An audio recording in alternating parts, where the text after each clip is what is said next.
मातरम् पद्ममालिनीम् आपसृजन्तु स्निग्धानि चिक्लीतवसमे गृहे निज देवी मातरम् श्रियम् वासय मे कुले आर्द्राम् पुष्करिणीम् पुष्टिम् पिङ्गलाम् पद्ममालिनीम् चन्द्राम् हिरण्मयीम् लक्ष्मीम् जातवेदो महावः आर्द्राम् यत्करिणीम् यष्टिम् सुवर्णाम् हेममालिनीम् सूर्याम् हिरण्मयीम् लक्ष्मीम् जातवेदो महावः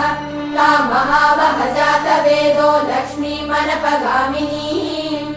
यस्याम् हिरण्यम् प्रभूतम् गावो दास्योश्वान् विन्देयम् पुरुषानहम् सर्वमङ्गलमाङ्गल्ये शिवे सर्वार्थसाधिके शरण्ये त्र्यम्बके देवि नारायणि नमोऽस्तुते नारायणि नमोऽस्तुते नारायणि नमोऽस्तुते। ॐ